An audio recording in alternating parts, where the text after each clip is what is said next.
अच्छा, ये जो प्रोजेक्ट मैंने कंप्लीट किया है, ई कॉम हैकाथॉन एम के डेवलपर, यहाँ मेरी रेपो पे पड़ा है। इससे आप बाकायदा हेल्प ले सकते हैं। इसमें मेरा ये लाइव डेमो भी है। जो साइट मैंने वर्सल पे पब्लिश किया है वो भी है इसमें।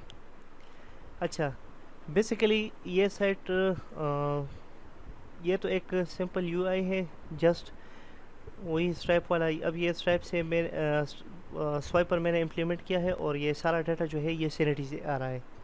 अच्छा, इसमें जो असली चीज़ है वो एड टू कार्ट फंक्शनैलिटी है मेरे पास।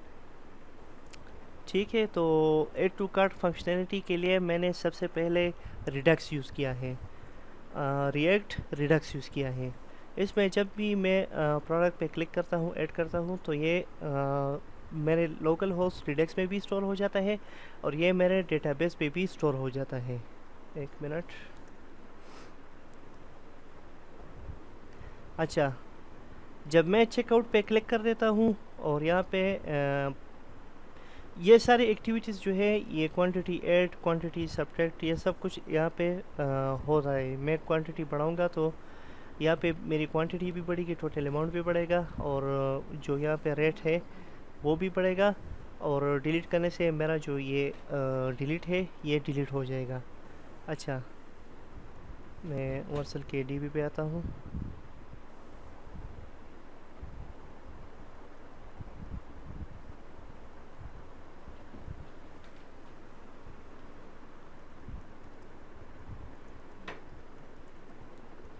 अच्छा, यहाँ से मैंने कमांड चलाया कि सेलेक्ट स्टाफ फ्रॉम कार्ट। अब इस कार्ट में मेरे पास डिफरेंट प्रोडक्ट्स पड़े हैं। ये एक इस यूज़र के लिए है, ये एक यूज़र चेंज है और ये वाला आई थिंक चेंज है जी, ये वाला चेंज है, ये वाला भी चेंज है और ये वाला भी चेंज है। ठीक है, तो तकरीबन अभी 3 यूज़र्स का डेटा अभी यहाँ पे पड़ा हुआ है। अच्छा, प्रोसेस चेकआउट पे मैं क्लिक करूँगा तो ये मुझे स्ट्राइप पे लेके चला जाएगा।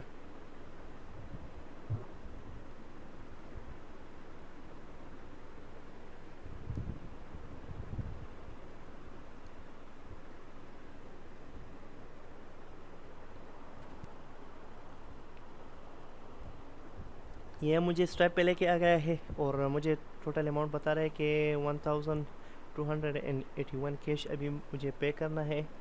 यहाँ से मैं ईमेल दे दूँगा। मेरे पास दो शिपिंग ऑप्शन है, फ्री शिपिंग है, एक्सप्रेस है। एक्सप्रेस में कर लूँगा तो मेरी अमाउंट बढ़ जाएगी। यहाँ पे मैं एक डमी क्रेडिट कार्ड दे दूँगा 4242। ठीक है, यहाँ पे भी 42, यहाँ पे भी, और सैम्पल कार्ड कर लूँगा।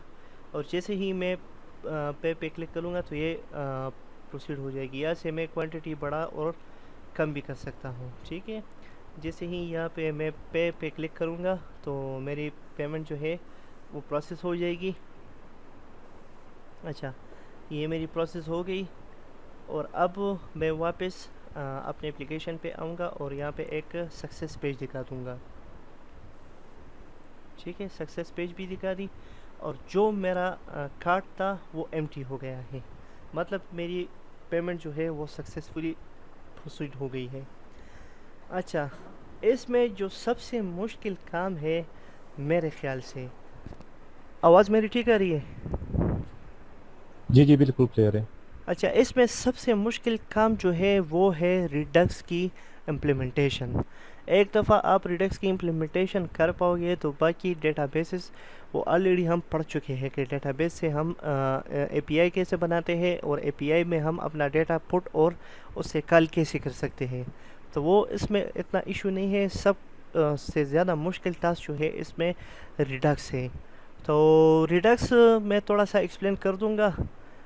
इतना टाइम नहीं है कि हम सारा कोड लिख ले, तो यहाँ पे मैं सिर्फ एक्सप्लेन कर दूंगा। अच्छा, मैं रिडक्स टूलकिट का साइट भी खोल लूँगा।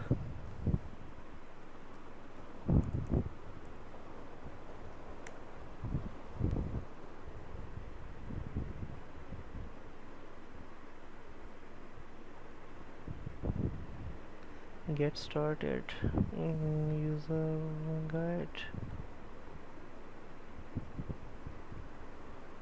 Sorry, quick start. अच्छा, यहाँ पे इसको आप पढ़ भी सकते हैं। तो सबसे पहले हमें यहाँ पे एक स्टोर बनाना होगा। तो ये कोड एज इट इज़ मैंने यहाँ से कॉपी किया है और यहाँ पे पेस्ट किया है, लेकिन यहाँ पे सिर्फ अपना जो कार्ट मैं यूज़ कर रहा हूँ, जो स्लाइस मैंने बनाया है वो यहाँ पे मैं इंपोर्ट कर रहा हूँ। इसमें सिर्फ दो चीज़ें मैंने एक्स्ट्रा की है। यहाँ पे मैं यूज़ ऐप डिस्पैच ये वाला और ये वाला, इस दो फंक्शंस को मैं एक्सपोर्ट कर रहा हूँ। यूजुअली जब हम रिडक्स यूज़ करते हैं तो हम यूज़ डिस्पैच और यूज़ सेलेक्टर, इसके ज़रिए से हम डेटा इसमें पुट कर सकते हैं। यूज़ डिस्पैच के ज़रिए से हम इस रिडक्स में डेटा पुट कर सकते हैं और यूज़ सेलेक्टर के ज़रिए से जो डेटा इस पर पड़ा है हम वो सेलेक्ट कर सकते हैं। तो यहाँ पे मैंने इस तरह से किया है कि यूज़ डिस्पैच और इसका एक टाइप बना है, ये एक ऐप डिस्पैच यहाँ पे हमारे पास है और इसको असाइन किया है ऐसा एरर फंक्शन, ठीक है। और फिर इसको इक्वल किया है किसके बराबर, यूज़ डिस्पैच के बराबर। सेम मैंने यूज़ ऐप सेलेक्टर के साथ भी यही किया है। इसकी एक टाइप है यूज़ सेलेक्टर हुक, जो मैंने रिएक्ट रिडक्स से इंपोर्ट की है। और इसमें ये जो रूट स्टेट यहाँ पे डिफाइन हुआ था डॉक्यूमेंट्स पे, ये वाला, ठीक है, रूट सेट, ये सब कुछ पहले से डिफाइन है। तो ये वाला मैंने यहाँ पे इसको जेनरिक में असाइन किया है, ऐसा जेनरिक, और फिर इसको असाइन किया है कि ये यूज़ सेलेक्टर के बराबर है, ठीक है। फ्यूचर में जब हम use app dispatch data dispatch करने के लिए यूज़ करेंगे या यूज़ ऐप सेलेक्टर यूज़ करेंगे डेटा सेलेक्ट करने के लिए, तो हमारे पास टाइप्स के जो एरर्स है वो नहीं आएंगे। अच्छा, ये तो था हमारा बेसिक स्टोर। अच्छा, स्टोर बनाने के बाद हम आते हैं अपने यहाँ पे मैंने लिब में बनाया है, लिब में नहीं, कंपोनेंट्स, अच्छा यूटिल्स। अच्छा, यहाँ पे हम एक सिंपल प्रोवाइडर बना देंगे, एक सिंपल फंक्शन बना देंगे और इस फंक्शन में सिंपल हम चिल्ड्रंस ऐसा प्रॉप पास करेंगे और इसको रिएक्ट रिडक्स के जो प्रोवाइडर है उनमें एनरैप कर देंगे इन चिल्ड्रन को। यहाँ पे ये मैंने प्रोवाइडर बनाया है। असल में ये हम डायरेक्ट लेआउट में भी कर सकते हैं, ठीक है। लेआउट में करने से नुकसान ये होगा कि इस सारे लेआउट को हमें यूज़ क्लाइंट करना होगा।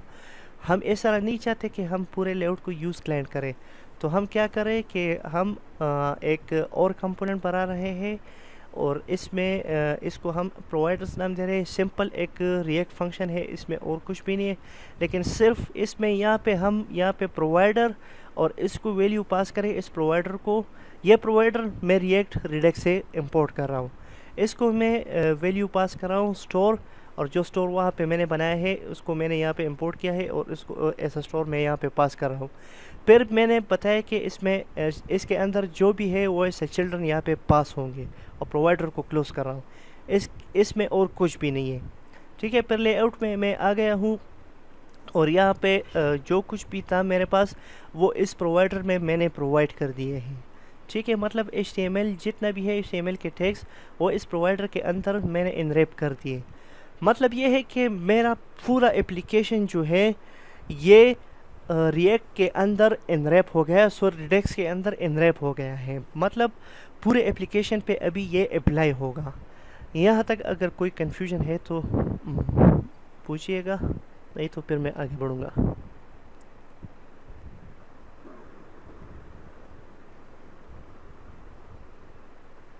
अच्छा, ये सब कुछ आपके पास ये डॉक्यूमेंटेशन है, इसमें ये सब कुछ बताया गया है कि आपने स्टोर कैसे बनाना है, प्रोवाइडर कैसे बनाना है, ठीक है। ये सारा सब कुछ बताया गया है।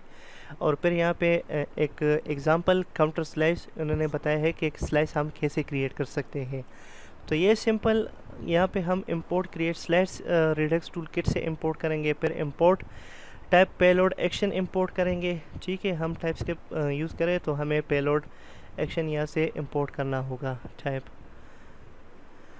अच्छा, फिर हमें यहाँ पे एक्सपोर्ट इंटरफेस काउंटर स्टेट और इसमें हम वैल्यू यहाँ पे डिफाइन कर रहे हैं।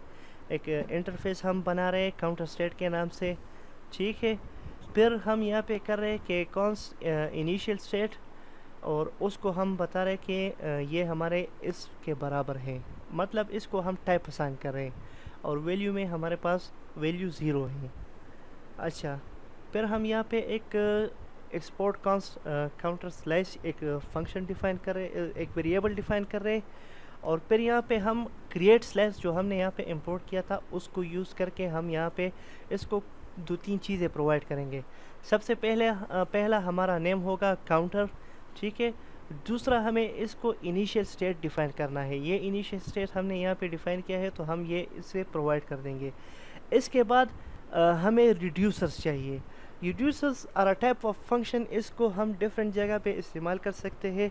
अभी यहाँ पे एक इंक्रीमेंट फंक्शन है, जब ये इंक्रीमेंट फंक्शन कॉल होगा तो इसकी स्टेट चेंज हो जाएगी। ये वही रिएक्ट है, लेकिन यहाँ पे इन्होंने बहुत काफ़ी सिंपल करके दिया है। मतलब रिएक्ट में हम कॉन्टेक्स्ट एपीआई बनाते थे, तो कॉन्टेक्स्ट एपीआई में मसला ये था कि उसको हम एक वास्ट प्रोडक्ट के लिए यूज़ नहीं कर सकते, उसमें फिर मसले आ सकते हैं। लेकिन रिडक्स एक पावरफुल टूल है और बड़ी सी कॉमर्स एप्लीकेशन के लिए हम उसे एक बहुत आसानी से इस्तेमाल कर सकते हैं। अच्छा, यहाँ पे एक फंक्शन हमने बनाया है इंक्रीमेंट, और इसको हम स्टेट पास कर रहे हैं। स्टेट में हमारे पास क्या है, state dot value plus equal 1, मतलब हम सिर्फ इस स्टेट की वैल्यू बढ़ा रहे हैं। फिर डिक्रीमेंट फंक्शन है, और डिक्रीमेंट फंक्शन में हम स्टेट की वैल्यू जो है वो माइनस कर रहे हैं। Increment bye amount, state dot value, और यहाँ पे एक्शन, और एक्शन में हम एक्शन के अंदर हमें जो पेलोड मिल रहा है वो हम यहाँ पे पास कर रहे हैं। मतलब ये है कि इसमें जो अमाउंट हम डालना चाहे वो हम यहाँ पे डाल सकते हैं। यहाँ पे +1 हो रहा था, यहाँ पे -1 हो रहा था, लेकिन यहाँ पे हम मैनुअल 5 डालना चाहे तो यहाँ पे 5 डलेगा। जो हम अमाउंट देंगे उसके मुताबिक ये इंक्रीज़ होगा। अच्छा, और फिर यहाँ पे हम एक्सपोर्ट काउंट्स, इंक्रीमेंट, डिक्रीमेंट और इंक्रीमेंट बाय अमाउंट ये सारे एक्सपोर्ट कर रहे हैं। और इस काउंटर स्लैश को हम इस तरह से अपने एप्लीकेशन में इंपोर्ट करते हैं। यहाँ पे इंपोर्ट नहीं हुआ। अच्छा, ये हो गया। अच्छा, ये यहाँ पे अभी स्टोर में इंपोर्ट हुआ है। Import counter reducer from this, ठीक है। और फिर रिड्यूसर्स में यहाँ पे कॉन्फ़िगर स्टोर में जो हमारे पास कॉन्फ़िगर स्टोर था, सॉरी, अच्छा, ये स्टोर है जहाँ पे हमने मैं एक मिनट देख लेता हूँ कि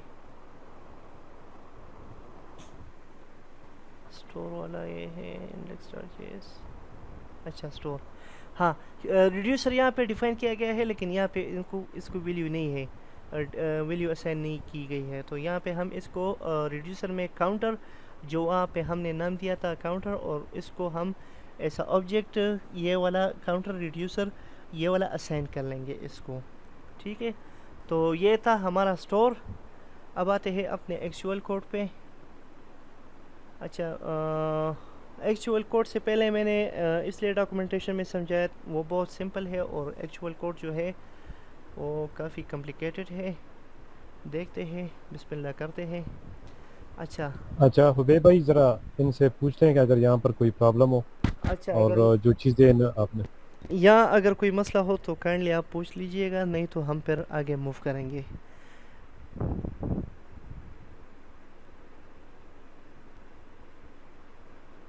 वही ज़रा डॉक्यूमेंटेशन बता दें ज़रा, एक दफ़ा देख लेना, ये शायद इनको कुछ प्रॉब्लम्स हो तो।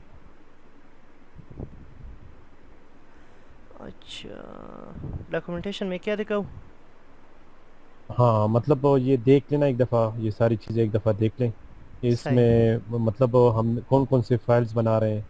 अच्छा, एक आपने अच्छा, स्टोर वाला फाइल बनाना है, स्टोर डॉट टी एस। हम टाइपस्क्रिप्ट यूज़ करेंगे तो जेएस के बजाय हम टी एस यूज़ करेंगे, ठीक है। Store dot T S. उसके बाद हमारे पास होगा जो प्रोवाइडर यहाँ पे जैसे मैंने बताया है, आप इसको जहाँ रखना चाहे रख सकते हैं, ज़रूरी नहीं है, लेकिन मैंने इस तरह से किया है कि कंपोनेंट्स और कंपोनेंट्स के जिस अंदर तरह हम यूटिल्स। उसमें करते थे, वो चाकरा में हम प्रोवाइडर यूज़ नहीं करते थे कि जिसमें आप अपने लेआउट में एप्लीकेशन के जो चिल्ड्रंस हैं उसमें रैप करते थे। तो एग्जैक्टली, वही तरीका यहाँ पर भी, हाँ, यहाँ पर भी एग्जैक्टली, यूज़ हुआ हम है। अपने लेआउट को यूज़ क्लाइंट से बचाना चाहते हैं ताकि हमारा जो एप्लीकेशन हो, सॉरी है, वो पूरा यूज़ क्लाइंट ना हो जाए। यूज़ क्लाइंट से फिर ये होगा कि वो यूज़ क्लाइंट साइड पे जो है वो रेंडर होगा, ऐसा जावास्क्रिप्ट आएगा और वहाँ पे रेंडर होगा। हम ऐसा नहीं चाहते कि हमारा एप्लीकेशन ऐसा हो। तो यहाँ पर वो प्रोवाइडर यहाँ पर बना दिया यूज़ जी क्लाइंट यूज़ करके, और यही प्रोवाइडर जो कंपोनेंट बन गया जो providers dot T S x है, इसी को फिर जो है ना लेआउट लेआउट में जो हमारे सारे जितने भी चीज़ें हैं उनको रैप कर दिया। किसने? प्रोवाइडर ने। यहाँ पर प्रोवाइडर्स देख लें, इसने रैप कर दिया। तो इसका मतलब ये हुआ ना कि आपके पास जितने भी कंपोनेंट्स हैं उन सबको प्रोवाइडर ने रैप कर दिया। और प्रोवाइडर ने जब रैप कर दिया, इसका मतलब ये हुआ कि रिडक्स का जो स्टोर है उसमें स्टेट है, वो स्टेट सबको अवेलेबल हो गया।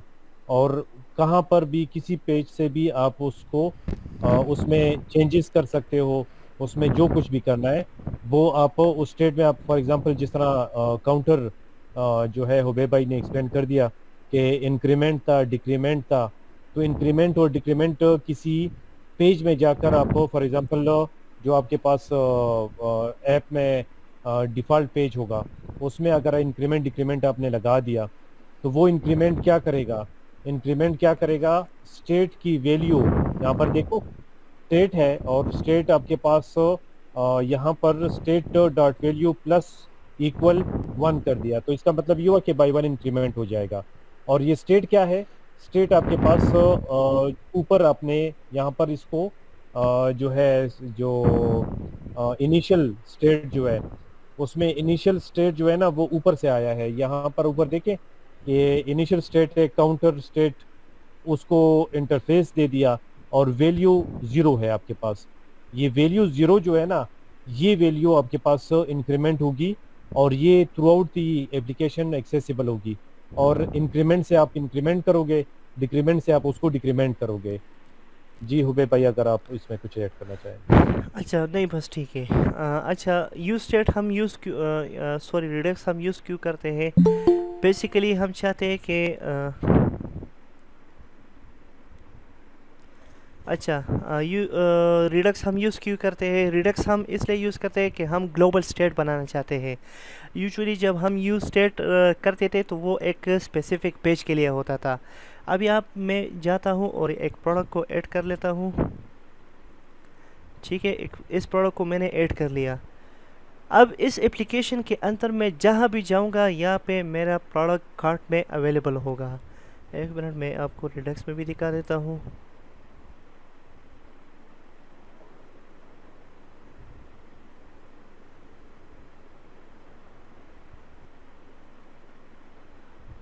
डन मार्केट, अब ये देखो, ये प्रोडक्ट मेरे पास यहाँ पे रिडक्स में पड़ा है और मैं जहाँ भी चाहूँ मैं इसको यूज़ कर सकता हूँ। ठीक है, तो ये आइटम मेरे पास यहाँ पे पड़ा है। इस आइटम का सब कैटेगरी है, मेरे पास इमेज है, आईडी है, नेम है, सब कुछ डेटा मेरे पास आ रहा है। अब मैं इस स्वाइपर से एक दूसरा प्रोडक्ट ऐड करना चाहूँगा। जैसे ही मैं ऐड करूँगा तो मेरे पास यहाँ पे दो प्रोडक्ट्स आ जाएंगे। एक प्रोडक्ट 0 है, दूसरा मेरे पास प्रोडक्ट 1 है। ठीक है हाँ, इसमें आइटम आइटम जो है हमारे पास अरे है, वो जी, इनिशियल स्टेट में जिस तरह वहाँ पर उस पे आ रहा वैल्यू हूँ 0 साजिद भाई, थी ना। उस पे आ रहा जी हूँ। जी। अच्छा, तो ये है कि इसमें एक ग्लोबल स्टेट यहाँ पे हमारा बन रहा है। अब इस एप्लीकेशन के अंदर मैं जिस पेज पे भी जाना चाहूँगा ये प्रोडक्ट्स मेरे अवेलेबल होंगे। ठीक है, मैं यहाँ पे ऑल प्रोडक्ट्स पे जा रहा हूँ तो ये प्रोडक्ट्स मेरे अवेलेबल हैं। ठीक है, मैं फीमेल पेज पे जा रहा हूँ तो ये सारे मेरे अवेलेबल हैं। ठीक है, regardless of the every page, मैं जिस पेज पे भी हूँ तो ये प्रोडक्ट्स मेरे पास अवेलेबल होंगे। मैं कार्ट पेज पे चला गया तब भी ये प्रोडक्ट मेरे पास अवेलेबल है। ठीक है, तो बेसिकली रिडक्स हमारे पास ये काम करता है, ये एक ग्लोबल स्टेट क्रिएट कर लेता है और हमारे पास एक वेरिएबल्स और सॉरी वेरिएबल्स तो नहीं लेकिन स्टेट्स में डेटा हम सेव कर सकते हैं। अच्छा, इसको मैं रिफ़्रेश कर दूंगा तब ये देखो shopping cart bag is empty और अभी ये डेटा दोबारा वापस आ गया है। वापस कैसे आ गया है, ये अब उसने डेटाबेस से ये डेटा ला के यहाँ पे सेव कर दिया है। ठीक है, तो ये भी इंशाल्लाह अब हम देखेंगे। तो आते हैं कोड पे। कार्ड स्लाइस, कार्ड स्लाइस में हमारे पास कुछ भी नहीं है। हमने यहाँ पे इंटरफेस बनाया है कार्ड स्टेट के नाम से, और इसमें हमारे पास आइटम्स है, आइटम्स जो हमारे पास एरे है, और इसकी जनरेट टाइप हमने बताई है प्रोडक्ट। यहाँ पे एक इंटरफेस मैंने डिफाइन की है कि प्रोडक्ट में हमारे पास क्या क्या होगा। इसमें हमारे पास आईडी होगा, नेम होगा, प्राइस होगा, टोटल प्राइस, सब category, image, user ID, quantity, ये सारे मैंने यहाँ पे इस टाइप में डिफाइन कर दिए हैं। मतलब आइटम्स में वो चीज़ें होंगी या उन चीज़ों का अरे होगा जो प्रोडक्ट्स टाइप के होंगे। ठीक है, इसके साथ यहाँ पे इस स्टेट में मैंने टोटल अमाउंट नंबर कर दिया, टोटल क्वांटिटी नंबर कर दी। इस लोडिंग और इस एरर को अभी आप रहने दें। ठीक है, इस पे हम बाद में आएंगे। अच्छा, इनिशियल स्टेट में कार्ड की डिफाइन कर रहा हूँ आइटम्स, और यहाँ पे एक एम्प्टी अरे में इसको बता रहा हूँ कि ये एक एम्प्टी अरे है। लेकिन यहाँ पे जो इंटरफेस मैंने डिफाइन किया था कार्ड स्लाइस, उस इनिशियल स्टेट को मैं असाइन कर रहा हूँ कि इसका जो टाइप्स होगा वो इस कार्ड स्लाइस के कार्ड स्टेट के मुताबिक होगा। अच्छा, आइटम्स हमारे पास एक एम्प्टी अरे है, टोटल क्वांटिटी अभी हमारे पास 0 है, टोटल अमाउंट अभी हमारे पास 0 है, और इन दोनों का भी फॉर नाउ इग्नोर कर दो। ये वाला फंक्शन भी फॉर नाउ इग्नोर कर दो। ठीक है, जैसा मैंने आपको बताया कि काउंटर ऐप, एक मिनट, अच्छा, सेशन डिसमिस होगा तो फिर इंशाल्लाह हम दोबारा आ जाएंगे और कोशिश करेंगे कि कार्ड जो है, सॉरी स्लाइस जो है, इसको आज कंप्लीट कर लें। अच्छा, जैसे मैंने आपको डॉक्यूमेंटेशन में बताया था कि वहाँ पे हम एक जो क्रिएट स्लाइस है ये हम इंपोर्ट कर लेंगे कहाँ से, रिडक्स टूल किट से। और इस फंक्शन में हम यहाँ पे कुछ ऑब्जेक्ट्स पास करेंगे, बल्कि एक ही ऑब्जेक्ट हमने यहाँ पे इसमें पास की है। ठीक है, इस क्रिएट स्लाइस में एक ही ऑब्जेक्ट नहीं है। अच्छा, एक ऑब्जेक्ट नहीं है, 2 ऑब्जेक्ट तकरीबन हम पास कर रहे हैं। एक एक्स्ट्रा बिल्डर के नाम से, रिड्यूसर के नाम से, और एक हमारे पास इस रिड्यूसर के नाम से। ठीक है, अच्छा, नहीं, 1 2 3 4 ऑब्जेक्ट हम पास कर रहे हैं यहाँ पे। अच्छा, पहला ऑब्जेक्ट, बल्कि ऑब्जेक्ट भी नहीं कह सकते, प्रॉपर्टीज़ पास कर रहे हैं। यार मैं कंफ्यूज हो गया हूँ, डिटेल में जाने की ज़रूरत नहीं है। अच्छा, यहाँ पे इस ऑब्जेक्ट में हम यहाँ पे इसको नेम और नेम यहाँ पे असाइन करें कि हमारा इस ऑब्जेक्ट का नाम कार्ड है। फिर इसकी इनिशियल स्टेट जो हमने यहाँ पे डिफ़ाइन की है, इनिशियल स्टेट, वो यहाँ पे असाइन की है। अच्छा, इसके अंदर हमने एक और प्रॉपर्टी असाइन की है रिड्यूसर के नाम से। अब ये रिड्यूसर्स जो है ये एक डिफाइन कीवर्ड है, मतलब इसका नाम हम अपने आप से चेंज नहीं कर सकते। ठीक है, अगर हम करेंगे तो ये क्रिएट स्लाइस हमें एरर देगा। ये रिडक्स में डिफाइन है कि ये इसका सिंटैक्स है, हमें इस तरह से करना होगा। इस रिड्यूसर्स के अंदर हमने डिफरेंट फंक्शंस डिफाइन किए हैं। एक हमारे पास है ऐड टू कार्ट, इसको हमने 2 चीज़ें प्रोवाइड की है कि इसके अंदर स्टेट होगा, स्टेट क्या होगा, वो कार्ट स्टेट के बराबर होगा। दूसरा हमारे पास एक्शन होगा, और एक्शन में हमारे पास पेलोड होगा, पेलोड एक्शन। अब ये जो पेलोड एक्शन जो है ये टाइप सेफ्टी के लिए मैं यहाँ पे यूज़ कर रहा हूँ इंपोर्ट। यहाँ पे देखो टाइप भी इसके साथ लिखा गया है, इंपोर्ट टाइप पेलोड एक्शन, ताकि हमारे पास जो टाइपस्क्रिप्ट की जो मकसद है वो पूरा हो सके, और हमें फ्यूचर में हम जब इसको यूज़ करेंगे तो हम जब इसको गलत वैल्यू असाइन करेंगे तो यह हमें एरर दे। अच्छा, इस पेलोड एक्शन में मैं 2 चीज़ें पास कर रहा हूँ। एक प्रोडक्ट जिसका टाइप है वही प्रोडक्ट इंटरफेस जो मैंने अभी पहले डिफाइन किया है वही यहाँ पे असाइन कर रहा हूँ। दूसरा मेरे पास है क्वांटिटी जो कि नंबर है। ठीक है, यहाँ तक अगर कोई मसला हो तो पूछ सकते हैं।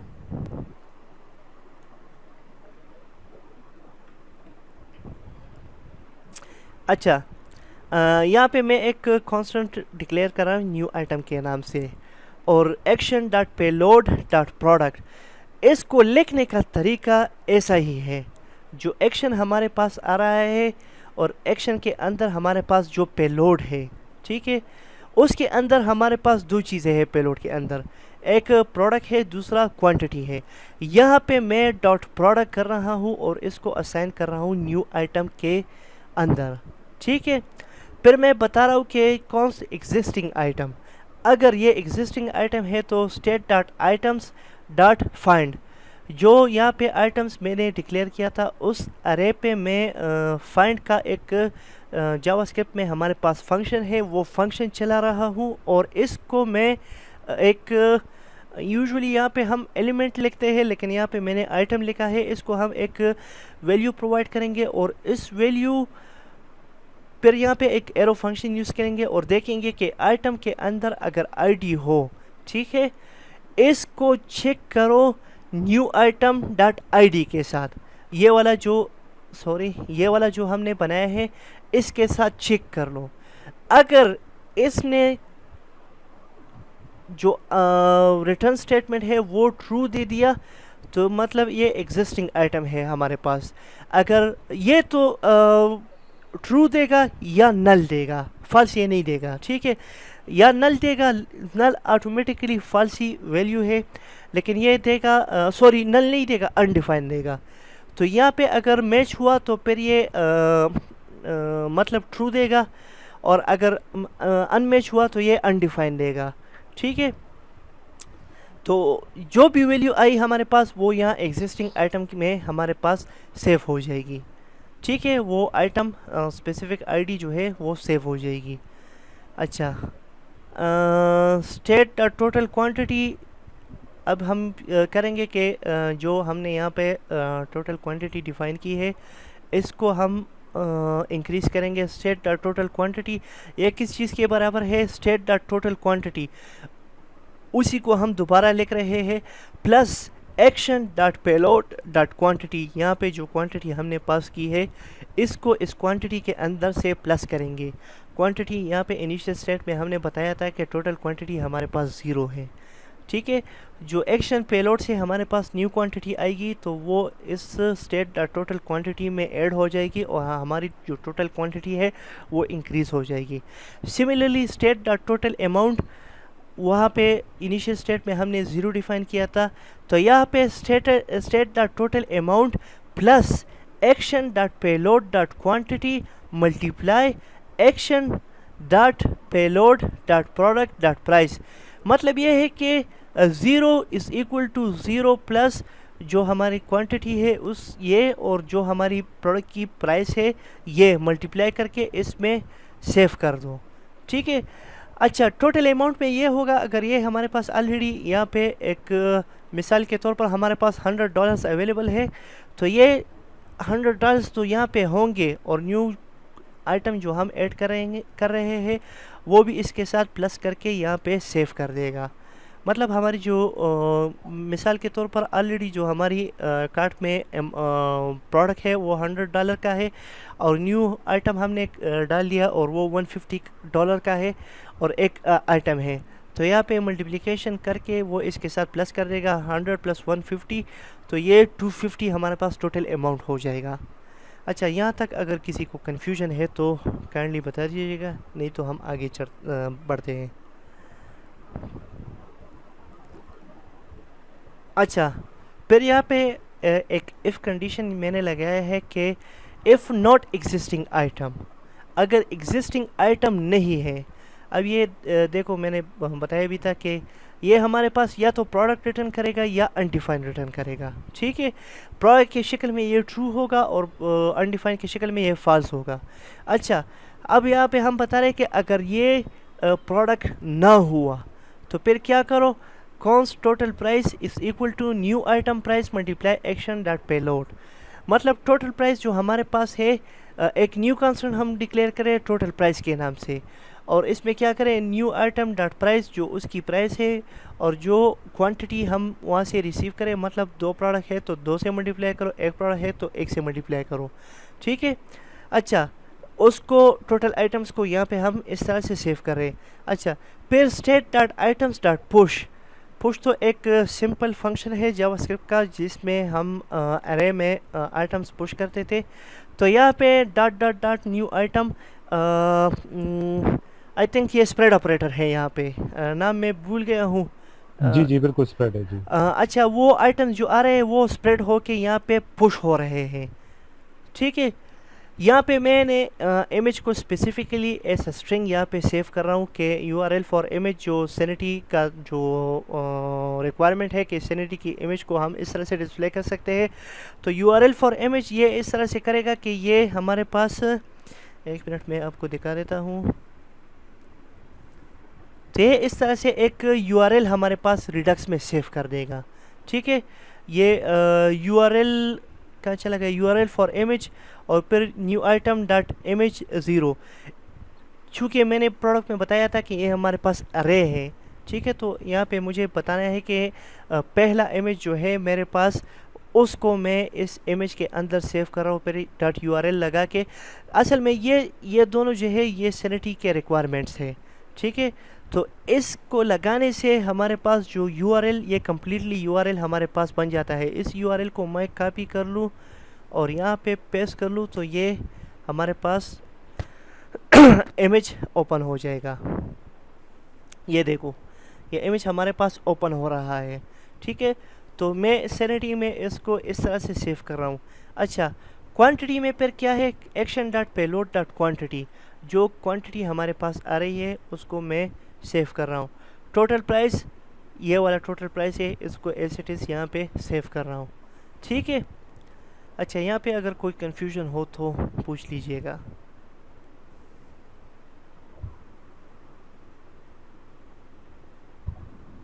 अच्छा अच्छा हुदय भाई, जी जी ये इफ स्टेटमेंट जो है ना, एग्जिस्टिंग नॉट एग्जिस्टिंग आइटम, इसका मतलब ये कि जो वैल्यू हमारे पास एग्जिस्ट नहीं हो रही, जी। वो वाली न्यू वैल्यू एग्जिस्ट हो जाए, मतलब वो पुश हो जाएगी हमारे आइटम में, इस तरह है कुछ। अ, अ, एक मिनट में वहाँ से दिखा देता हूँ।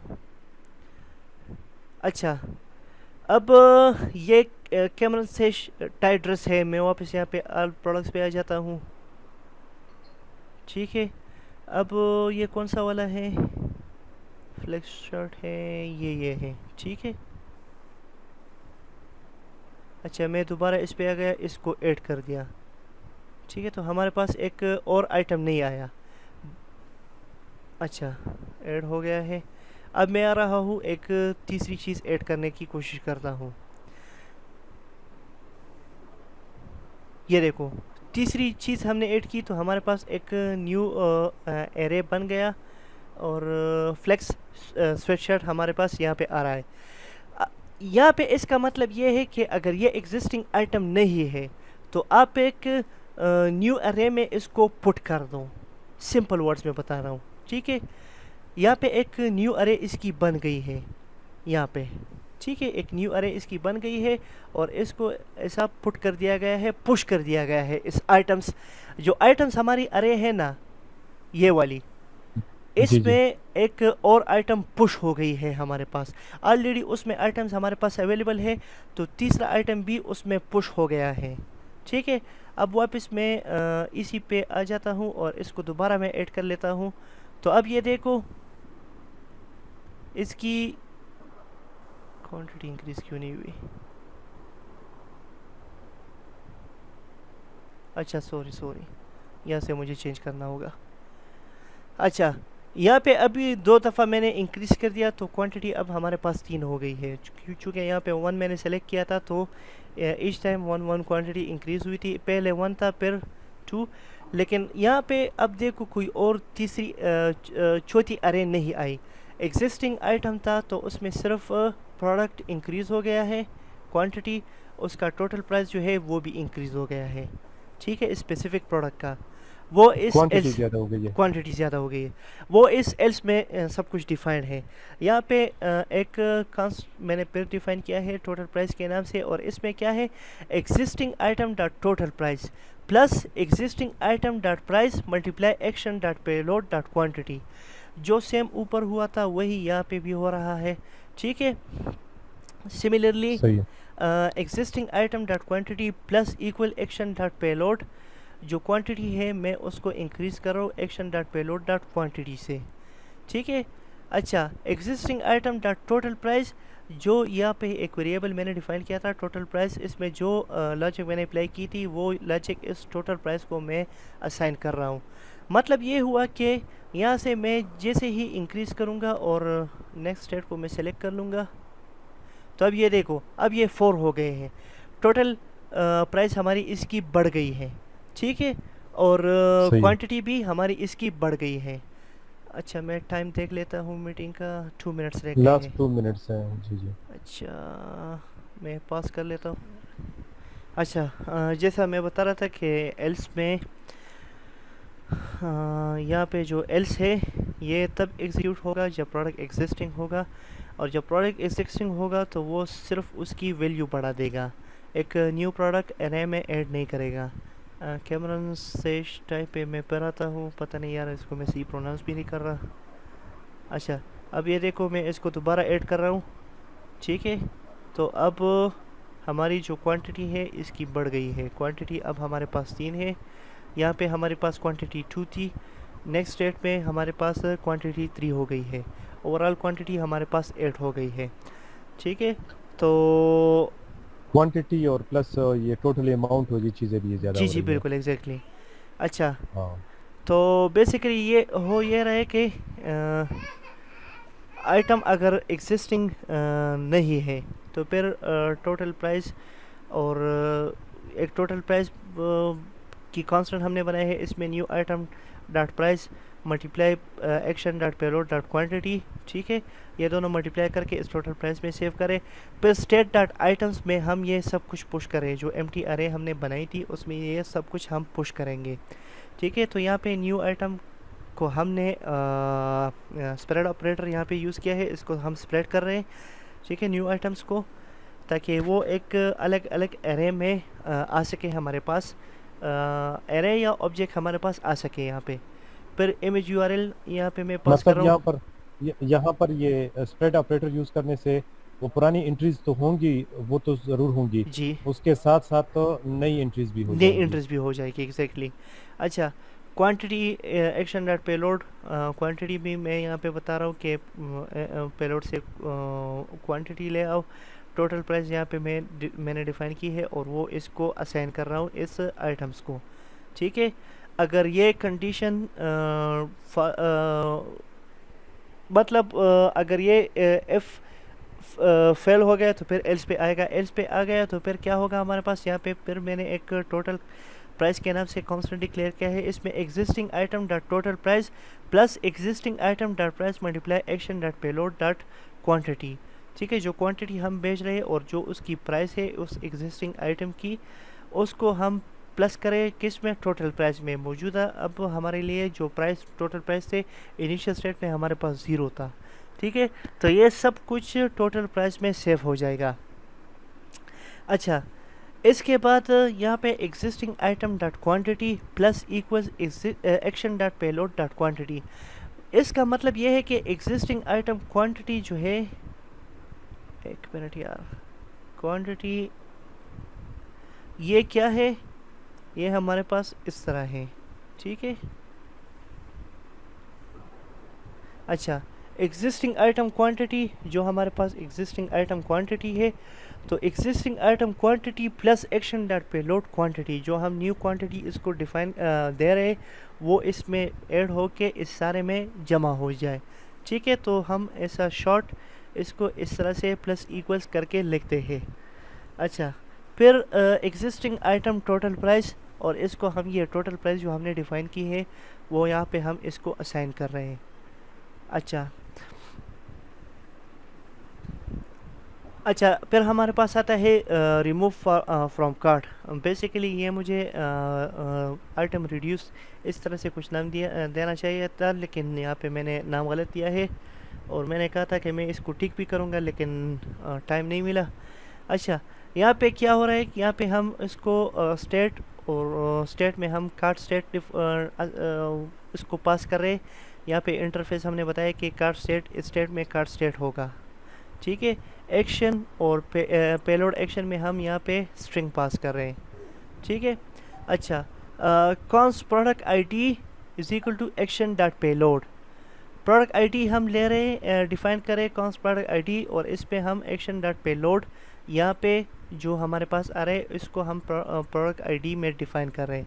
अच्छा, फिर स्टेट डॉट आइटम्स, यहाँ पे हम फिल्टर की एक फंक्शन है अरे की, ये बताया गया है function that accept up to 3 arguments, the filter method calls the predicate function one time for each elements in the array. ठीक है, यहाँ पे इसको डिफाइन भी कहा गया, डिफाइन भी किया गया है। और params this arg an object to which this keyword can refer in the predicate function if the arg is omitted undefined is used as this value, ठीक है। अच्छा, बेसिकली यहाँ पे क्या हो रहा है कि स्टेट आइटम पे हम एक फ़िल्टर लगा रहे हैं, और सिमिलरली यहाँ पे हम एक आर्गुमेंट पास कर रहे हैं, और आर्गुमेंट में हम चेक करें कि आर्गुमेंट की आईडी अगर इक्वल नहीं है प्रोडक्ट आईडी से, ठीक है, तो state dot total quantity is equal to state dot items, और यहाँ पे हम रिड्यूस कर रहे हैं, ठीक है। और इस पे हम दो चीज़ें पास करें, टोटल और आइटम, ठीक है। और इस यहाँ पे एक एरो फंक्शन है हमारे पास, total plus item dot quantity, और इसको हम ज़ीरो कर रहे हैं, ठीक है। अच्छा, फिर state dot total amount, similarly उस पर भी यही काम हो रहा है, state dot items dot reduce total और आइटम, इसको फिर हम पास करें total plus item dot total price. जो हमारे पास वहाँ यहाँ पे इस आइटम के अंदर जो प्रोडक्ट है उसके अंदर हमारे पास टोटल टोटल प्राइस और टोटल क्वांटिटी है, ठीक है। तो हम क्या चला गया यार, अच्छा, तो वो यहाँ पे डिफाइन कर रहे हैं कि इसको ज़ीरो कर दो। अच्छा, यहाँ पे अगर कोई कन्फ्यूजन है तो पूछ लीजिएगा।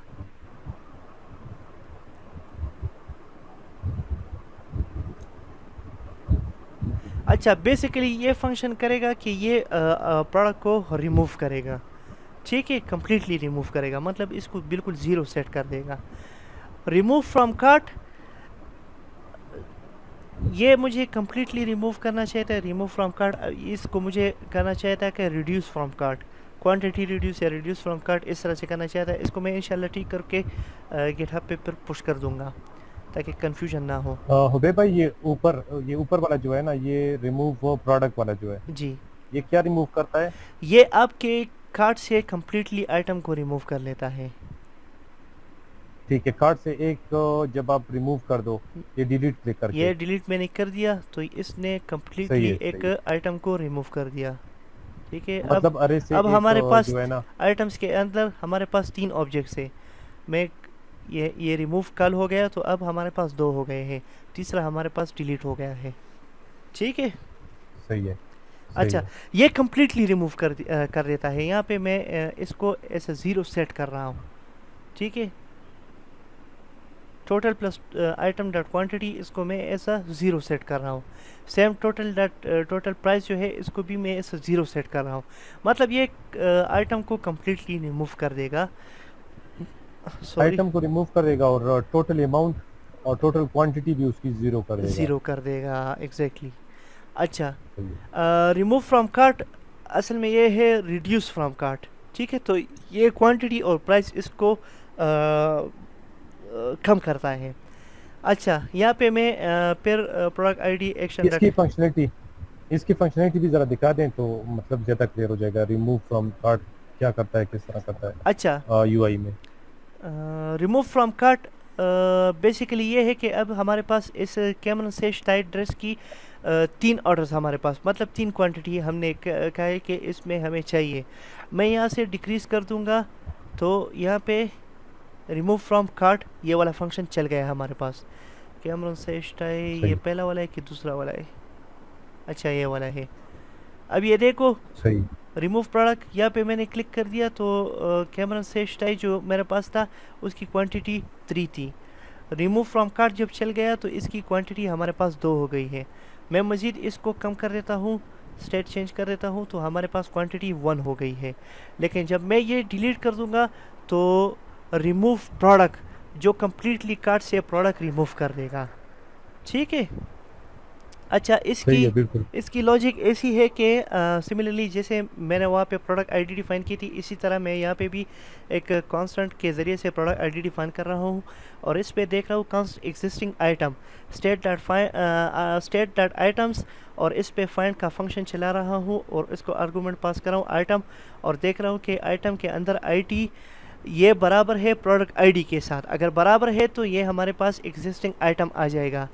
अच्छा, स्टेट द टोटल क्वांटिटी यहाँ से मैं माइनस माइनस कर रहा हूँ, मतलब एक अगर हमारे पास क्वांटिटी 3 है तो एक दफ़ा कॉल करने से ये -1 हो जाएगा। ठीक है, 2 दफ़ा कॉल करने से ये -2 हो जाएगा। ठीक है, माइनस माइनस का क्या मतलब है कि एक कम हो जाए उससे, -1 सिंपल वर्ड्स में। State the total quantity is equal to state the total quantity -1, ये इसके बराबर है स्टेट द टोटल क्वांटिटी। अच्छा, स्टेट द टोटल अमाउंट हमारे पास किस चीज़ के बराबर है, state the total amount minus existing item. यहाँ पे मैंने ऑप्शनल क्वेश्चन मार्क लगाया है कि ये हमारे पास ऑप्शनल है, और फिर डॉट प्राइस मैं चेक कर रहा हूँ कि इसमें प्राइस है हमारे पास। यहाँ पे ये एक्सक्लेमेशन मार्क मैंने लगाया है ताकि टाइपस्क्रिप्ट का जो एरर है ये हमारे पास ना आए। मैं हटाऊंगा तो यहाँ पे टाइपस्क्रिप्ट का एरर हमारे पास आएगा कि existing item dot price is possibly undefined. ठीक है, तो मैं इसको ऐसा इग्नोर कर रहा हूँ यहाँ पे, क्योंकि हमें पता है कि हम यहाँ पे वैल्यू पास करेंगे। अच्छा, यहाँ पे एक कंडीशन चलाई है मैंने इफ़ की। ठीक है, इस पे मैंने किया है कि एग्जिस्टिंग आइटम पर यहाँ पे मैंने ऑप्शनल किया है डॉट क्वांटिटी ये 1 के बराबर हो। ठीक है, तो स्टेट डॉट आइटम्स इसको किस चीज़ के बराबर कर दो, state dot items dot filter item dot ID is not equal to product ID, इसके बराबर कर दो। ठीक है। अच्छा, इसको मैं अच्छा, ये क्लियर हो गया ये वाला। जी अच्छा, फिर इसके बाद एल्स में आ जाएगा, ये एल्स में आ जाएगा तो फिर ये देखेगा एग्जिस्टिंग आइटम डॉट क्वांटिटी, उसको माइनस माइनस कर देगा। ठीक है, existing item dot total price equal to existing item dot total price minus existing item dot price, जो यहाँ पे एग्जिस्टिंग आइटम की प्राइस है टोटल प्राइस से हम वो निकाल लेंगे। मतलब ये है कि अभी यहाँ पे हमारे पास जो टोटल प्राइस यहाँ पे आ रहा है ना, मैं इसको कम कर लेता हूँ, हमारी जो टोटल प्राइस है वो कम हो गई है। अच्छा, वो कम हो गई है। ठीक है, दोबारा मैं कर देता हूँ। ठीक है, तो प्राइस जो है वो और कम हो गई है। दोबारा मैं कर लेता हूँ, प्राइस हमारे पास और भी कम हो गई है। अभी इन दोनों को जमा करो तो हमारे पास $889 ही आएंगे। अच्छा, यहाँ पर अगर कोई कन्फ्यूजन हो तो बता दीजिएगा, नहीं तो हम आगे चलते हैं। क्लियर कार्ट का मैंने यहाँ पे बनाया है क्लियर कार्ट स्टेट, और इसको स्टेट को मैं इक्वल कर रहा हूँ इनिशियल स्टेट के। मतलब जो भी कुछ भी हो वो सब कुछ डिलीट कर दो और स्टेट बिल्कुल इनिशियल कर दो। लेकिन ये क्लियर कार्ट वाला फंक्शनलिटी मैंने यूज़ नहीं की। ठीक है, रिक्वायरमेंट इसकी नहीं हुई, लेकिन चाहिए थी मुझे। एक बटन यहाँ पे लगा देता है ताकि क्लियर कार्ट, उसको प्रेस करने से सब कुछ डिलीट हो जाता और कार्ट हमारी बिल्कुल ज़ीरो हो जाती। अच्छा, यहाँ तक सबको क्लियर है? जी जी क्लियर है। अच्छा, आई थिंक साजिद भाई इतना काफ़ी होगा।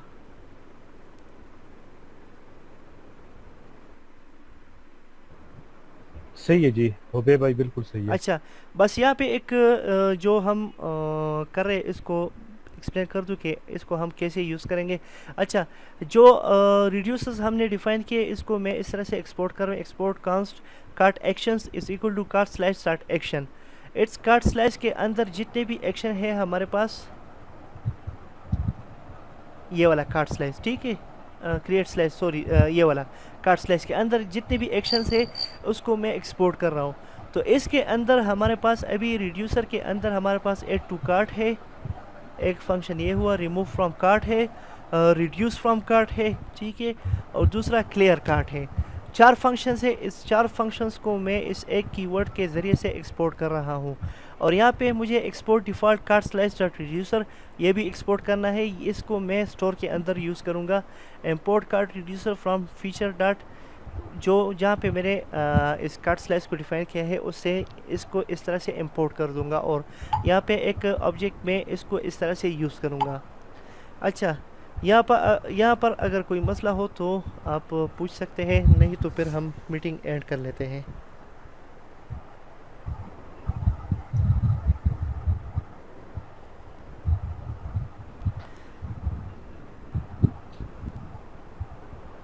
जी क्लियर है तकरीबन। ये अगर रिकॉर्डिंग भी